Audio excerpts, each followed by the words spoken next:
Incense burning, all space is filled with the fragrance. All Buddhas smell it from afar. Auspicious clouds gather everywhere. With utmost sincerity, all Buddhas appear.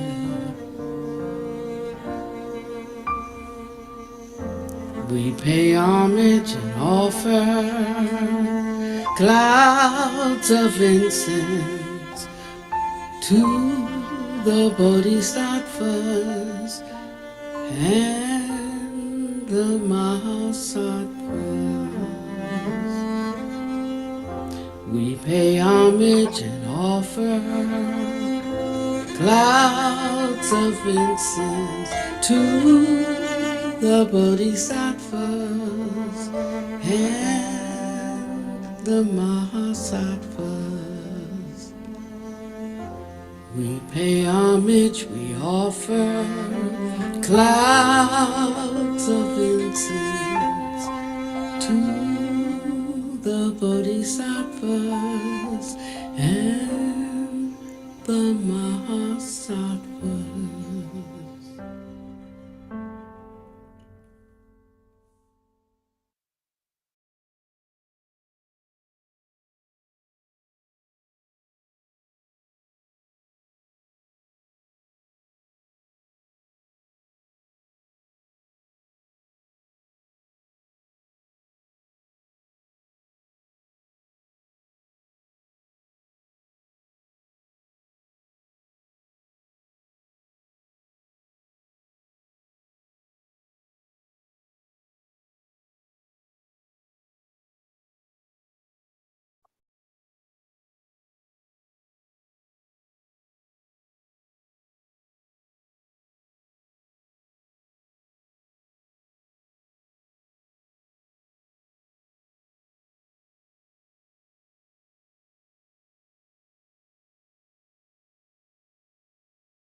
I'd like to welcome you all to our book study today. Just a reminder, we're reading Thus Have I Seen by Zaze Zuma Rinpoche, our teacher who's out in California. And last week, Venerable brought us through chapter 2. And so today we're going to begin with chapter 3. And as I was reviewing chapter 3, I was reminded of my experience ordaining in the Zen tradition, the Mahayana Zen tradition. And one of the things I had to do before I could ordain was to do my lineage chart, the lineage chart of that Zen tradition.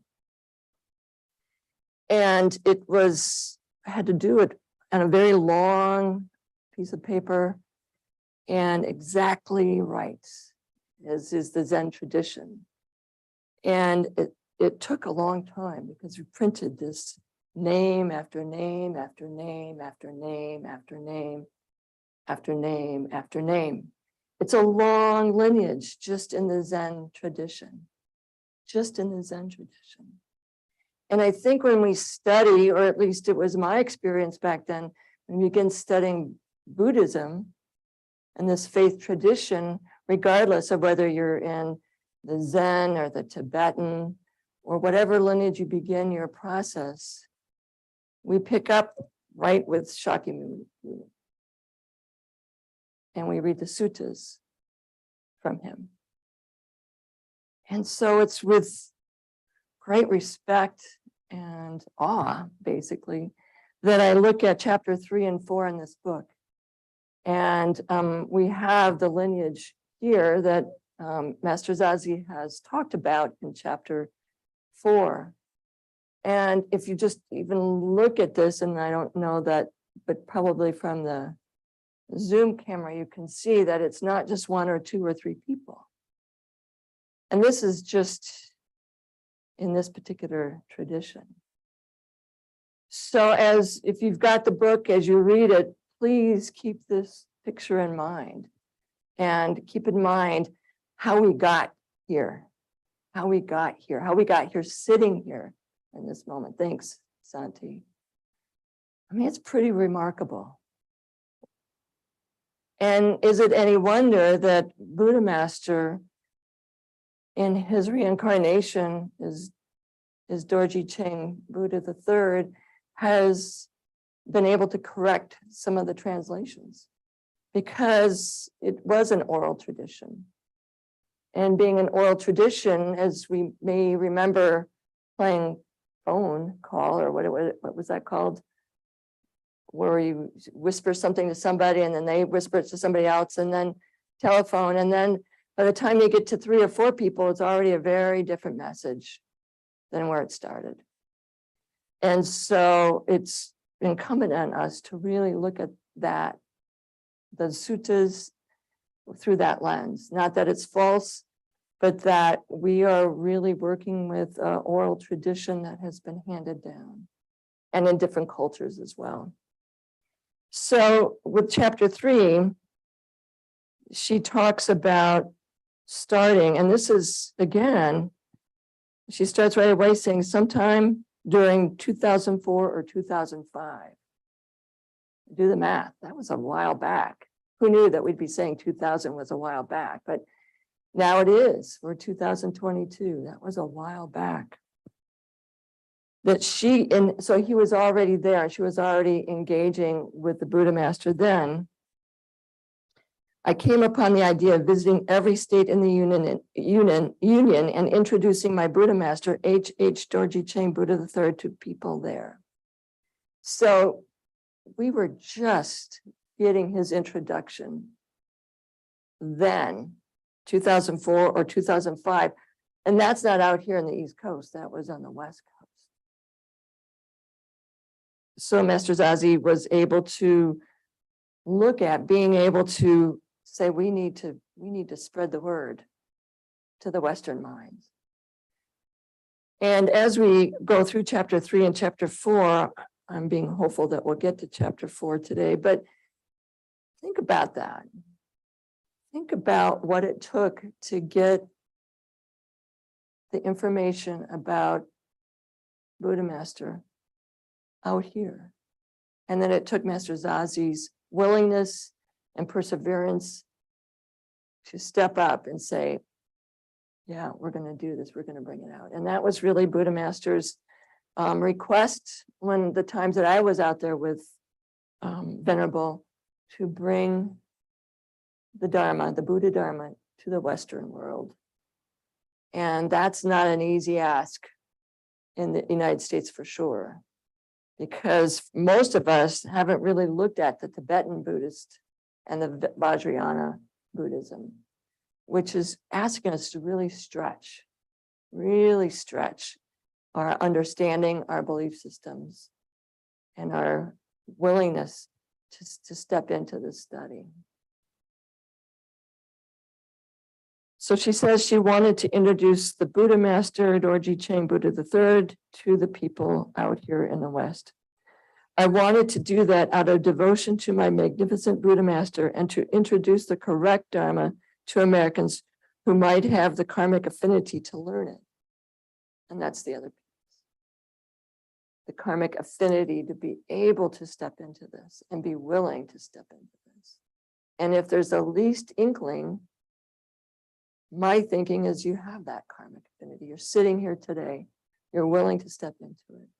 You're willing to look at this book and really be with it.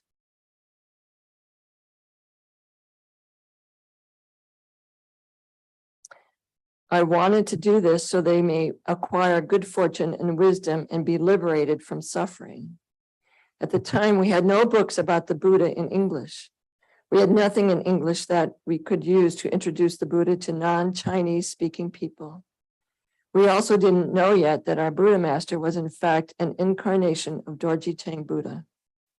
Now we know that many lamas, the Dalai Lama we hear most frequently, are incarnations. The Rinpoches are incarnations. So it's not unusual that this should be taking place. Now, again, if what we do is read the more modern text or modern books of Buddhism, we're not going to be connected to the real history, the true history of the incarnations. I had the great honor and ability to go to Tibet now, probably 7 years ago, and travel around Tibet. It's not easy to do anymore since it was taken over. And many Rinpoches and Lamas had to flee with some of the scriptures. A lot of the temples were destroyed. Many scriptures were destroyed. Thriving monasteries were gutted. And yet we were able, for whatever reason, the timing was right that my group that I went with was able to travel into Lhasa and then taking vehicles through the Tibetan plateau and visit some of these ancient, beautiful monasteries. And there we were able to meet on occasion a Lama with 1 or 2 attendants, when in the past there had been vast numbers studying there. And being able to do that and then get a sense of the history as far back as I could imagine. And that was before really reading in depth, more in depth. Because again, I was coming from a Zen tradition.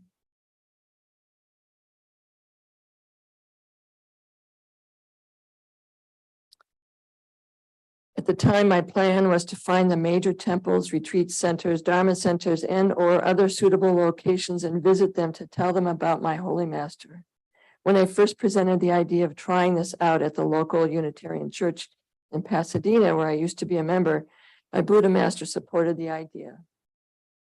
So he, in fact, is saying to her, it doesn't matter whether they're identifying as Buddhist or not. There's a message here, and please, by all means, step out. Step out and share the message. And the idea isn't my way is the right way. The idea is to support people in looking at the ability, we have the ability to end our suffering and suffering of others. And if you roll back to Way of the Bodhisattva that we were reading several months ago, it really speaks to our work to become bodhisattvas every day, all day long, starting with ourselves and then with others. She goes on, and I'm not going to read the next paragraph until I get to the last sentence.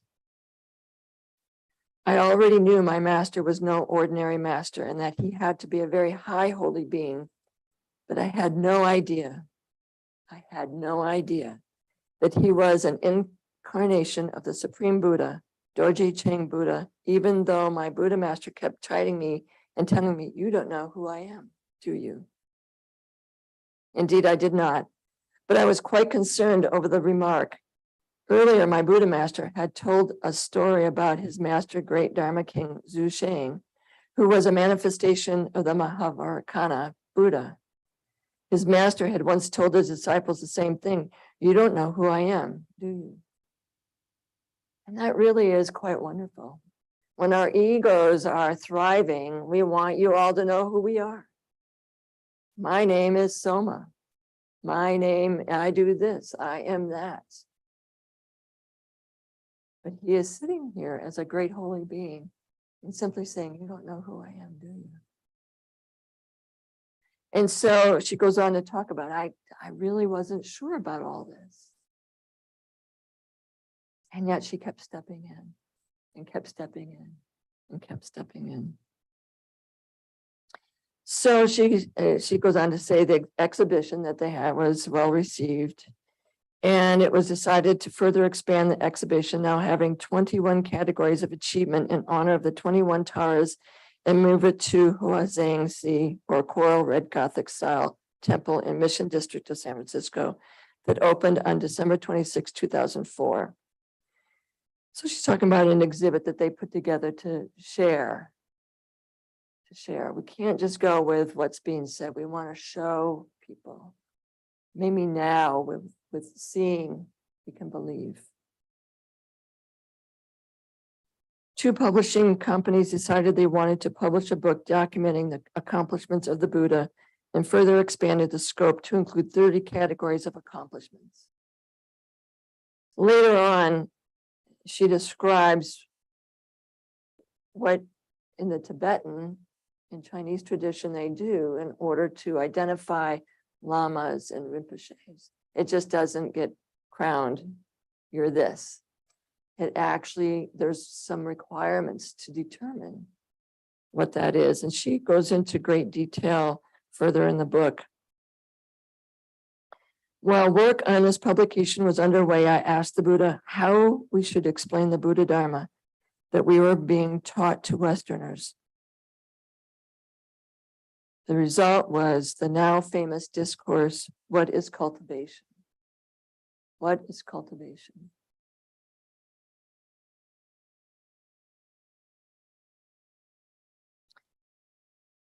The What is Cultivation was carefully translated into English and included in this book of accomplishments. Zixuing is a marvelous Chinese term that means to cultivate or improve oneself by reflection and correcting one's behavior. So it really is about reflecting, and not just once a week when you're sitting on the cushion, but every day. My practice is to set my intention for the day in the morning and then partway through. And this is a throwback from when I worked in the educational system, but midway to really look at how is my day going? And then at the end of the day to really reflect, how did I do? And I know I've shared this, but one of my Zen teachers, when I lived in Portland, and I was looking at how to go about looking at the precepts. And he said, don't look at all of them, take one. And for the day, live into that one precept. Live into that one precept. And that, besides the fact that it reduced all the angst around all these precepts, but it really allowed me to feel into it and see and check in with myself. How am I doing? Am I being true to my intention? Am I being true to the precept that I'm trying to follow? It's a great way to really check yourself and see. And when it's going well, celebrate. Man, I'm rocking this. And when it's not, when you trip up, and we will trip up, to say, wow, I can do better, and I will. Try again. Try again.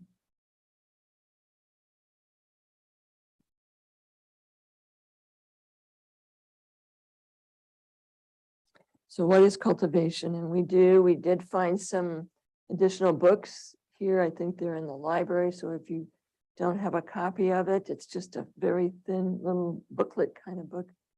But offer you the opportunity to take one and read it. And not just once. It's just like this book. It's not just a one and done kind of deal. What is cultivation is really a guide for how we can step into our practice, our lives, how we can do better, be better for ourselves and for each other.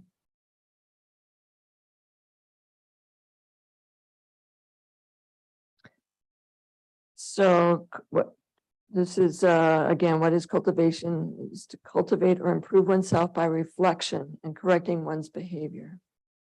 It's the foundation of our practice. The Buddha also imparted Sutra on Understanding Definitive Truth that was included in the treasure book in Chinese. So the book that they put together, and this is Usita's book, huge book. And I said today I was going to do a little show and tell.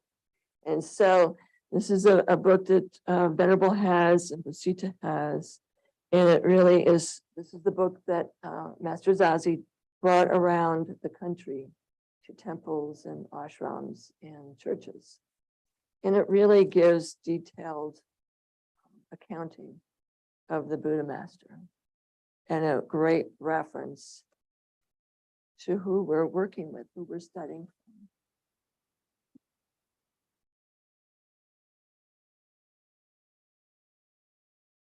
What is cultivation? Also called the Dharma of cultivation. It is a special discourse that holy beings came to the mandala where it was given and made themselves known to the number of us by flashing dazzling colored lights. At first, I thought someone was using a flash camera, not being aware of how holy beings really do exist. Or that seemed very disrespectful, and that was much brighter and more dazzling than I had, more golden color than that of a camera. So it's like, well, I don't really think it was a camera, but we second guess ourselves. We second guess ourselves. If we're not tuned into ourselves and really listen to the essence of our being, we can do that all the time. We can do that all the time, second guess ourselves. I very rudely looked around. There was no camera, no apparent source. My second thought was that I was just imagining it. So discounting what we know to be true. How many times have we done that? I certainly have. I should do this. Oh, maybe not. I believe this is true for me. Oh, maybe not. My second thought was that I was just imagining it. Of course, no one else was showing any signs of seeing anything. They were all so engrossed in the Buddha's discourse and much too well behaved to respond. The lights came again many times. I lost count after the third, but I knew it was more than 3 times. They were very bright and quite distinct. No sooner had the Buddha ended the discourse and we had, and this is the Buddha Master, had ended the discourse and we had paid our respects, but everyone began talking at once. Even though it was in Chinese, I could gather from the hand gestures and excitement that they had seen the same thing I saw. So isn't it always nice when someone can say, yeah, me too. I feel that way too. And we can lower our shoulders a little bit and go, oh, it's not just me. It's not just me. I too have done that. And that's the beauty of Sangha as well. When we can share our thoughts, our insights, and go, oh, I thought that too, or I experienced that too.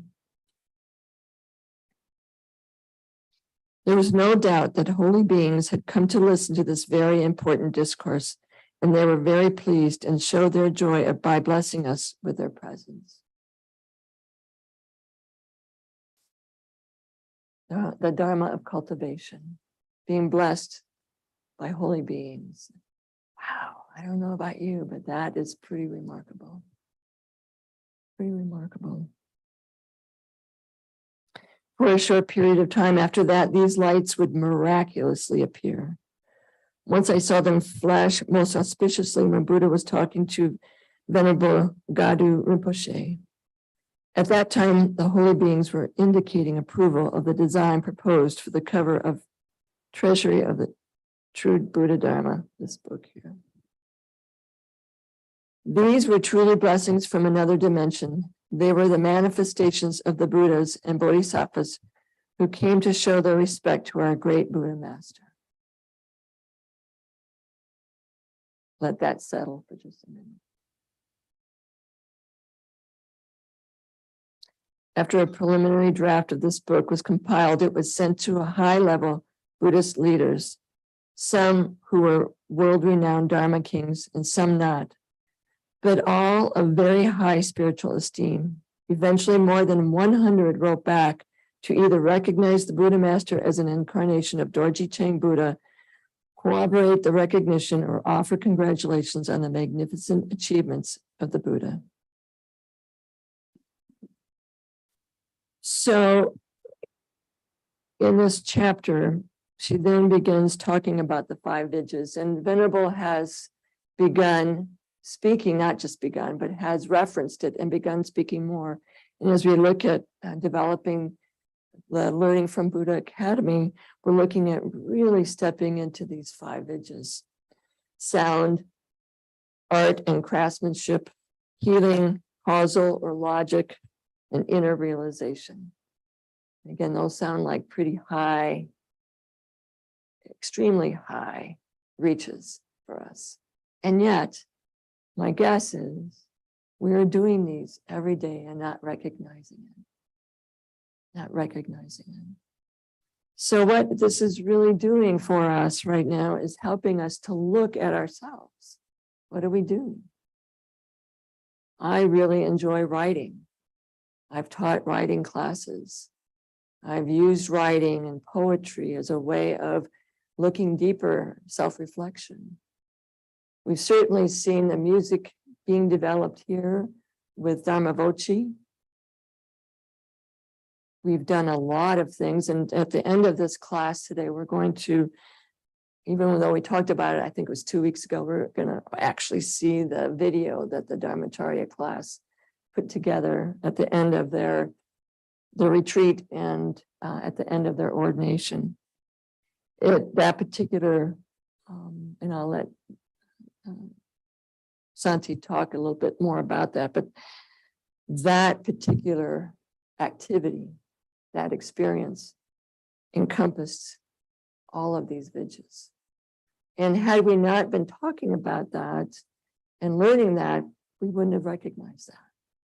Just like Buddha Master wasn't really recognized until these holy Dharma kings started stepping up, holy gurus, and saying, yes, yes. Just like, again, the Dalai Lama, we can read that story, and that's the most, I keep referencing that because it's the one that we probably know most of, was identified, not just by someone that said, I think he's a Dalai Lama, but he's recognized as a Lama. And there are many, many, many other Lamas that get recognized, not because someone thinks so, but because of their abilities and their holy being. She's referencing this book, and she talks about the book contained over 30 categories of accomplishments that indicated that the Buddha Master's achievements in the 5 vidyas and his mastery of both exoteric and esoteric Buddhism. Now, I want to drop down, for those of you that have the book, I'm on page 53. At the bottom of that page, it describes esoteric and exoteric. It took me a while to really get it. I can read it, hear it talked about, read it again, then you put it aside, then it comes back up, so I check it out again. And it's just been in the last couple of years that I really got the depth of what esoteric and exoteric really means to me as a practitioner. So at the bottom of 53, you see exoteric and esoteric Buddhism. The exoteric includes the open or public teachings of Shakyamuni Buddha that serve as the foundation or fundamentals of all forms of Buddhism. So that's what we typically walk into a bookstore, and for the most part, that's what we see. That's what we see. That's what we check into. That's what we read about, is the exoteric, outside of ourselves.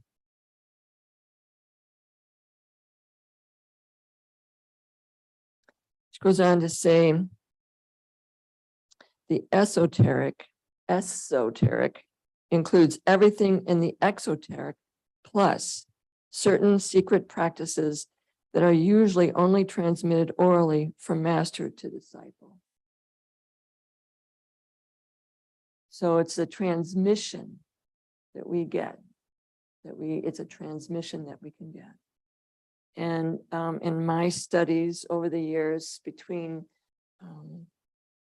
being in Zen and then attending an ashram for several years where they did both Hindu and Tibetan practices, there were a number of transmissions that were done through ceremonies. At that ashram, we had Lama Wangdu, who would come in from India. He was very highly regarded Lama from Tibet. Theravada, Zen, Pure Land traditions are examples of exoteric, while the various Tibetan and Chinese Vajrayana sects and the Shingon tradition in Japan are examples of the esoteric. So again, we all are being introduced to both, and we're able to learn both, and we're able to open ourselves up to both.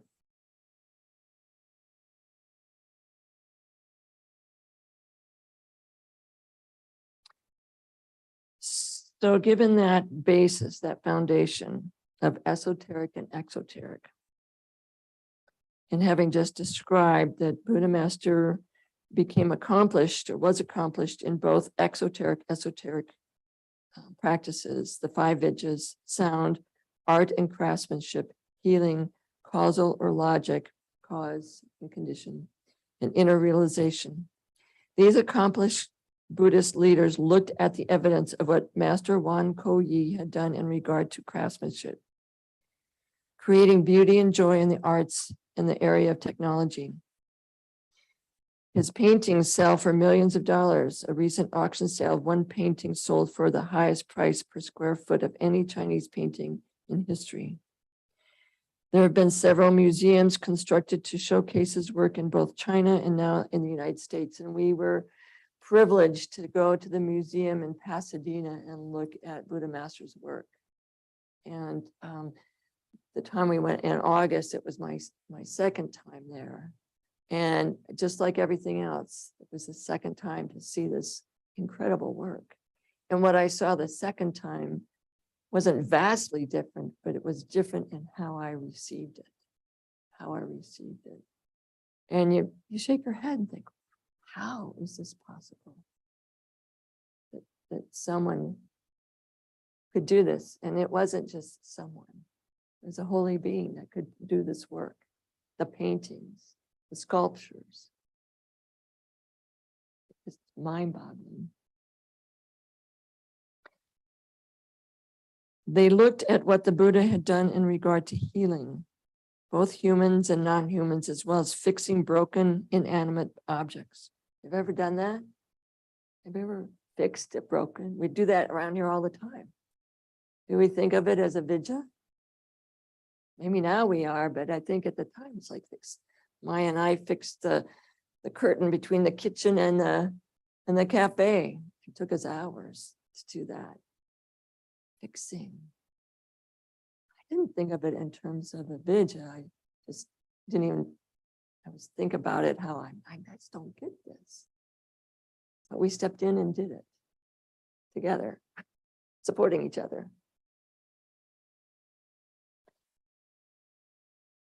So they looked at what the Buddha had done in regard to healing, both humans and non-humans, as well as fixing broken and inanimate objects. They looked at what the Buddha had done in regard to sound, both in music and debate, as well as all forms of communication in the human and other realms. They looked at the Buddha's understanding of cause and effect, or Buddhist logic. And we've spoken a lot here about cause and effect. Things just don't happen, really. We think they do. But if we really start looking deeper, it's not just happening. It's not just happening to us. Cause and effect. Finally, they looked at the Buddha's level of inner realization as expressed through his demonstration of supernormal powers and supernatural events that occurred in his presence. The latter included manifestations of beautiful rainbow Buddha lights around the sun and moon, or on the clouds after or while the Buddha expounded the Dharma, or in conjunction with events associated with the Buddha. It also includes having the Buddha bestow nectar from the sky into a bowl in front of disciples. And although I haven't experienced that, and I was able to be in his presence 4 different times, many, many, many others have. And in the book, there are photos of that. But I think for this chapter, what we're doing is we're laying a foundation for us to see that this is an extraordinary opportunity for us to step in and really learn. And as the book, and I keep referencing this when I'm sitting in this chair where we studied the Bodhisattva Path, the other book that was written by Pema Chodron was No Time to Lose. And the urgency that I continually experience every day, that there's no time to lose in this life that we're given. I'm going to move through that to chapter 4, because what the rest of that chapter is, if you have it, is she has identified the various Rinpoches and holy beings, Dharma kings, who authorized and looked at his Buddhahood, a living Buddha. And we don't hear about that, we don't talk about that, but we have an opportunity to finally step into that, to go beyond the mundane world of learning and experience the writings, the discourses, in combination with some of the suttas that we are learning, to get a full spectrum picture of what we have an opportunity to learn and grow from. So I want to move to chapter 4, the last 20 minutes of our class today. And I'm going to invite whoever has a book to read. And do we have a microphone, Santi? Andy? And if someone who is willing to begin, who is Dorje Chang Buddha? Now, we're not talking about Master Buddha, but we're talking about Dorje Chang Buddha. So if you begin at the top of 57 in the book, with that first paragraph, another voice in this room.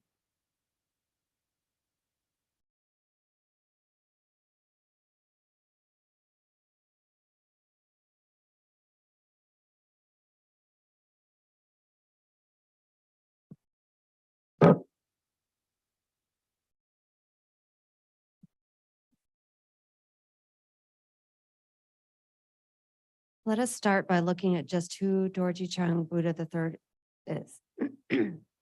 Actually, it's just Dorje Chang Buddha.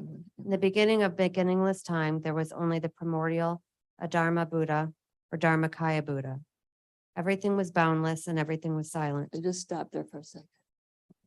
Do you know how far back that is? It's really far back. Beginning of beginningless time. How can you even imagine when that is? I'm sorry, go ahead. Everything was boundless and everything was silent. The great world religions have this concept, but call it by different names. It can only be referred to as a concept since it is beyond our feeble ability to comprehend or understand it completely. Some call it the absolute or universal truth, which is expressed in Buddhism as infinite wisdom and compassion, while others refer to the void, all that is, and so forth. Some Native Americans refer to it as the Great Mystery. Some Buddhists refer to this primordial Buddha as Samantabhadra, but the naked, bright blue Buddha personified on some Tibetan lineage trees, whom they call Samantabhadra Buddha, or the red sun and the yellow crescent moon shown on our lineage chart, are only symbols for that which cannot be seen or heard. The Dharma, Do you want me to? Yeah, so if we look at this lineage chart, she is described in reading that at the very top. Look at how far we've come, and this doesn't even include where we're sitting today, this lineage chart. So this, what did you see then? Samantabhadra, Buddha, or the red sun and the yellow crescent moon shown on this lineage chart. Beautiful. Thanks, Santi. Okay. The Dharmakaya or a Dharma Buddha has no form. The Dharmakaya Buddha cannot speak or save living beings. So out of infinite love and compassion, the Sambhogakaya form was manifested, and that being was known as Dorji Chang Buddha in Tibetan, or Buddha Vajradhara in Sanskrit. So before you continue, down at the bottom of the note, Sambodhakaya is the subtle body of a Buddha that is only visible to great adepts, bodhisattvas, and sometimes referred to as the bliss of or reward body. The various Buddhas use their Sambodhakaya form to communicate the Dharma to select audiences of bodhisattvas and celestial beings. The Sambodhakaya beings do have form, but of different type than of the Nirmanakaya that is visible to most humans. So it's outside of us, outside of our ability to really even imagine, but we're asking ourselves to imagine. What a wonderful experience that could be. Okay. Buddha Vajradhara in Sanskrit, a bright holy being who is usually portrayed dressed in elaborate silks and adorned with jewels. It was Dorji Chang Buddha who began transmitting Dharma and saving living beings in the universe. As a result, Buddhism was born, and the Buddha Dharma began spreading in the world of living beings. Without Dorji Chang Buddha, there would be no Buddhism in the universe. His Holiness Dorji Chang Buddha III's lineage tree shows the original Dharmakaya Buddha as symbolized by the sun and the moon, followed by the primordial Sambhogakaya Buddha, Dorji Chang Buddha. So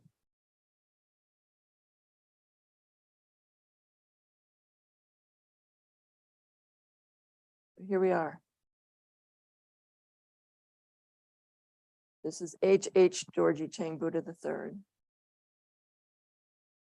He's the primordial Buddha. I'll finish the sentence just so that they can see the relationship there. Next is His Holiness Dorji Chang Buddha II, Venerable Vimla Kirti, followed by our current manifestation, His Holiness Dorji Chang Buddha III. The lineage tree also shows the 10 Dharmapalas or Dharma protectors of our lineage. So again, this is ancient history that we're talking about, and that we don't or rarely open ourselves up to learning and growing into. It's our lineage. If you're sitting here, it's our lineage. And I think it's so important to be able to understand that it's not just on a whim that some people may think is possible, but it's really our lineage that we have been gifted through countless individuals and holy beings. Okay. Dorji Chang Buddha is the master and teacher of all the Buddhas and Bodhisattvas, including the 5 different colored Buddhas of the 5 directions, plus Shakyamuni Buddha and Vajrasattva Mahasattva. Of course, there are many, many more Buddhas in the universe. The Buddhist lineage refuge tree shows the 3 emanations of Dorji Chang Buddha, radiating out in rainbows from the original central form. On the left is Venerable Vimla Kirti, a great layman who incarnated in this world to help Shakyamuni Buddha over 2,500 years ago. Many people are familiar with his famous sutra, where he performs all sorts of supernormal manifestations to convince Shakyamuni's disciples of the true nature of reality and why they should follow the Mahayana path to become bodhisattvas. Many Buddhists never thought Venerable Vimla Kirti actually existed and felt that his miracles were merely metaphors. Well, he did exist, and as the first incarnation of Dorji Chang Buddha, he was of course able to do all of the miraculous things reported in his sutra. Now he has come back again as the second incarnation of Dorji Chung Buddha in the form of His Holiness Dorji Chung Buddha III, who is shown on the far right side of our lineage charts. There is also Deepamkara Buddha, sometimes referred to as the lamp bearer Buddha, who was the master and teacher of Shakyamuni Buddha. Deepamkara Buddha was also an emanation or manifestation of Dorji Chung Buddha, but in another world system, not on this earth. Appendix D graphically portrays these Buddhas and how they have transmitted Dharma to this world system with the founders, patriarchs, and matriarchs of the major exoteric and esoteric schools that are still existing in our world today. 3 of the existing Tibetan sects were founded by holy beings who were advanced enough to be able to receive teachings directly from Dorji Chung Buddha, although they also follow the teachings transmitted by the Buddha who is in charge of our current era on this earth, the world-honored Shakyamuni Buddha. So that's a mouthful. That's a lot of history. Even for me, and I was a history major. But I think it's critical that we really understand where this is all coming from. It's not just developed in the last few years or few millennia even. And what we typically have access to is not the true Buddha Dharma. It's not, I'm not saying it's not Dharma, but it's not the true Buddha Dharma. Because we get it kind of watered down. And in the Western mind, really wants it simple. Fast food nation, let's get it quick and get on with it. And so we're having an opportunity to really step back and look at what is this? What is this really about? And I just think it's fabulous that now we can really see that it's not just a manifestation of our minds, but of our development.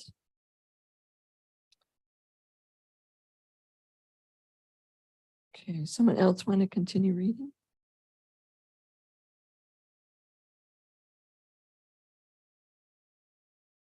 We are right under, if you're on page 59, we're right under the figure 19.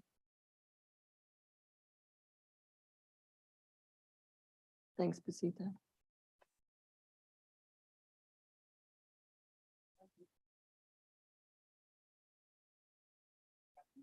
Shakyamuni Buddha, figure 20, the historical Buddha for this era, and the first to teach what we know as Buddhism in this world was Nirmanakaya.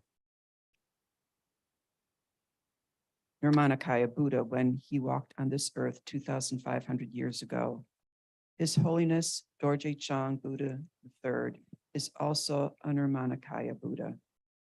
Shakyamuni Buddha was not the first Buddha in this world, only the first to teach the Holy Dharma. Prior to that time, living beings had not evolved to a point where they could receive the Dharma. Okay, let's just pause there for a second. Nirmanakaya, the form of Buddha, this is visible to most humans, is also called the transformation or emanation. A Buddha can appear in many forms to save living beings, both human and non-human, and even as inanimate objects like a bridge or a tree. So manifestation to teach us. So again, what we typically hear referenced or learn about is the teachings, the Dharma from Shakyamuni Buddha. Okay, keep going.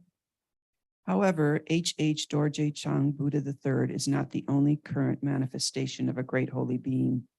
There are bodhisattvas or bodhisattvas who are even equal to a Buddha who have also incarnated in recent times. Examples of this include H.H. Dodrupchen Rinpoche in figure 15, page 54, a manifestation of Guru Padmasambhava, the other Nyingma Dharma kings H.H.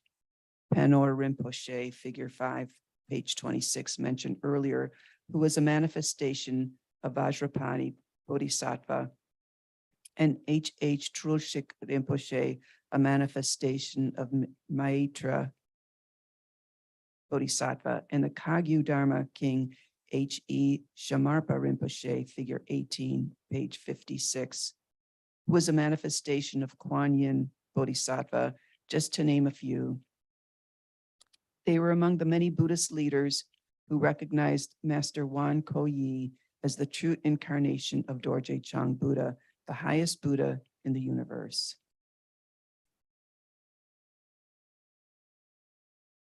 Someone else want to read? And we'll just finish that. Well, maybe we'll just finish there. Let's just, oh, you want to read? Are you?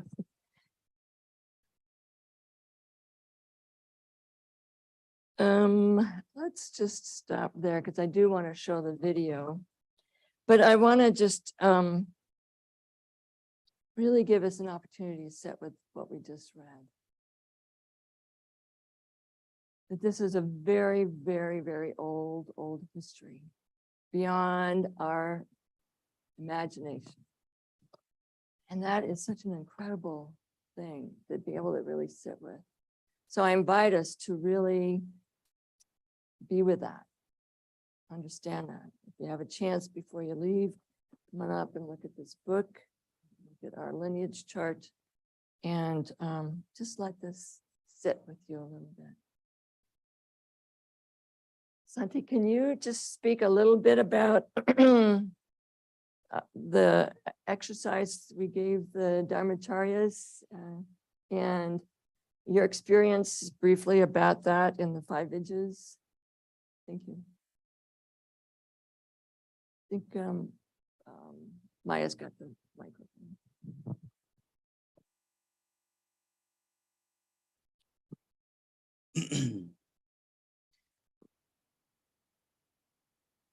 First of all, stepping into it, I was like, I don't know how to do this.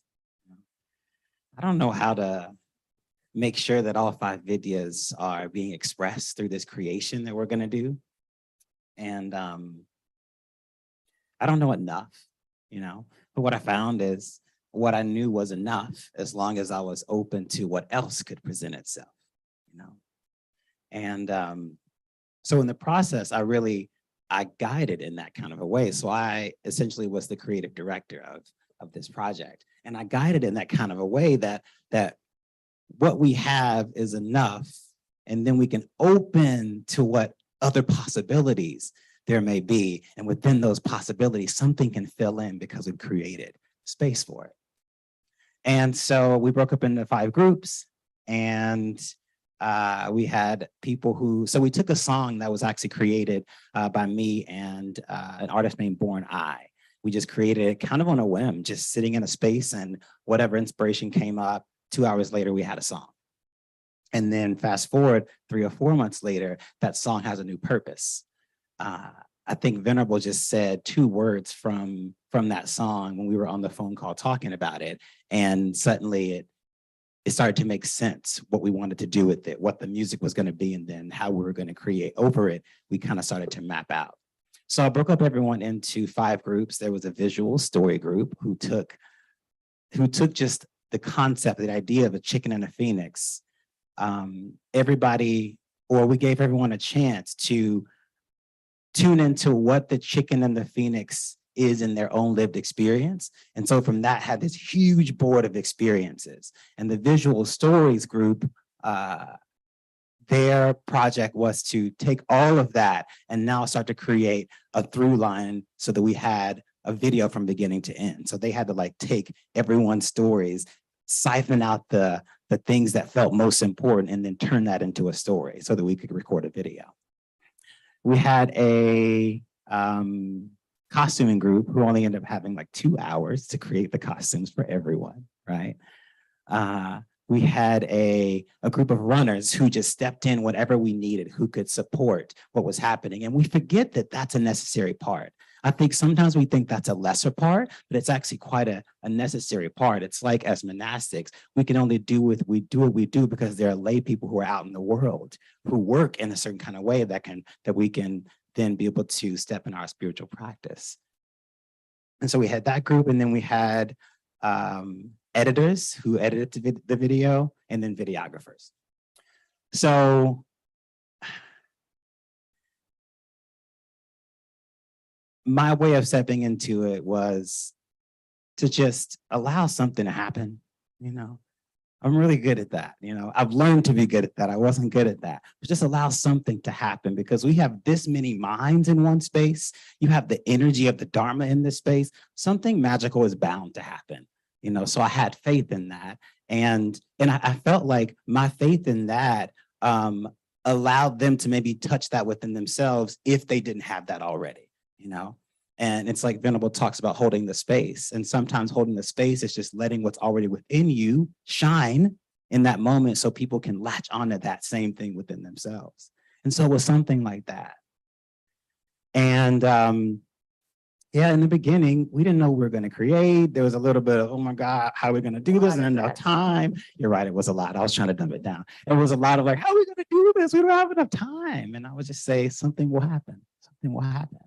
And what was wonderful is as people started to work together and leave space for everyone to have their input, even though not every idea got used, because there was space created for everyone, not only did something start to collectively happen with each individual's input, but we started to take pieces of an idea and let that lead us to a new thread that wasn't even in the conversation. But when we started linking pieces together, suddenly something new was born. And that happened in pretty much every group. And no one got to see the final product until the last day. And it was a thing, you know, like I didn't feel this sort of attachment to it. It was like, we did our work and something was born from our work, the end. And it just happened to be pretty beautiful too. But yeah, it was wonderful. And for me, I had a lot of chicken phoenix moments myself, you know. I'd never done something like quite like this, but I have faith in the Dharma and in my teacher, and that was enough for me to show up to it. So yeah, I guess let's just watch this little product. So I want to draw our attention to our own chicken and phoenix moments, and we have them all day long. Chicken is, I can't do this. I'm not able to do it. I'm not good enough, or whatever messaging we carry for years, perhaps. And the phoenix is saying, but I'll try. When I was with the children working in the schools as a school counselor, the kids would say, I can't do it. And we would always say, not yet, not yet. So my experience was watching this thing unfold. We were at the beginning of it together on the phone, and I was with Venerable Panyawadi and myself. And then it just watching this thing from that moment at, I think, 1 a.m, expanding to what you're about to see. So I offer you this opportunity to watch this video and find yourself in it. The 5 images in this video.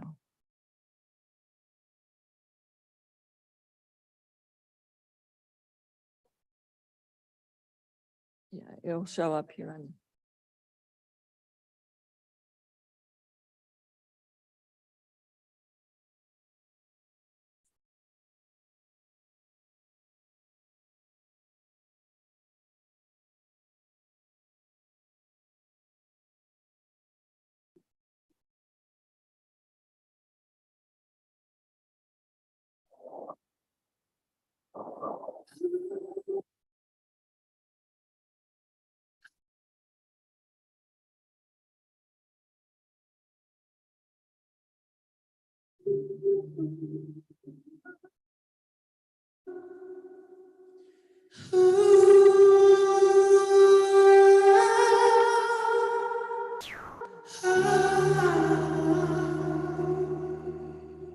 They say one day I won't be here.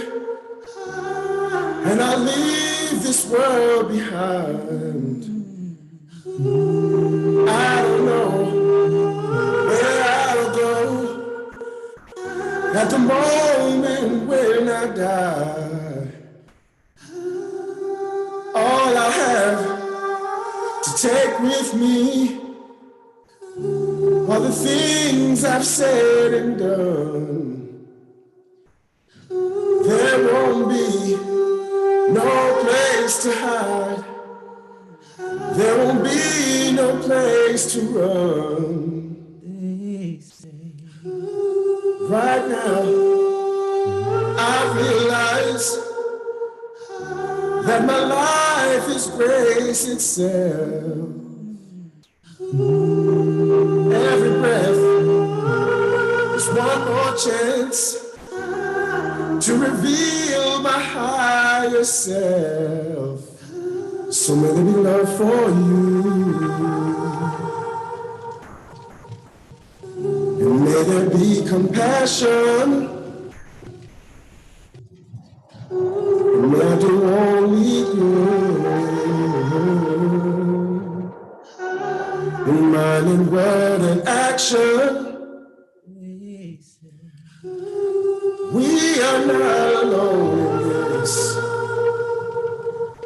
There are forces to assist. Outside there's a violent wind. Come in where it's warm, my friend. If I were to leave today, would my heart be satisfied? There's no ocean big enough to hold all the tears I've cried. But in this moment, here right now, there's a chance for me to change. Once I step on this path, I won't ever be the same. So may there be love for you. May there be compassion. And may I do only good in mind and word and action. We are not alone in this. There are forces to assist. Outside there's a violent wind. Come in where it's warm, my friend.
I'm going to ask us to just sit with what we've spent time talking about today. And what this incredible video just gave us that went along with what we looked at. Let's just take a minute to sit here. And that will be the end of our class for today. I'll bring us out.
May your day be filled with moments of awareness in your chicken and phoenix experiences. Thank you.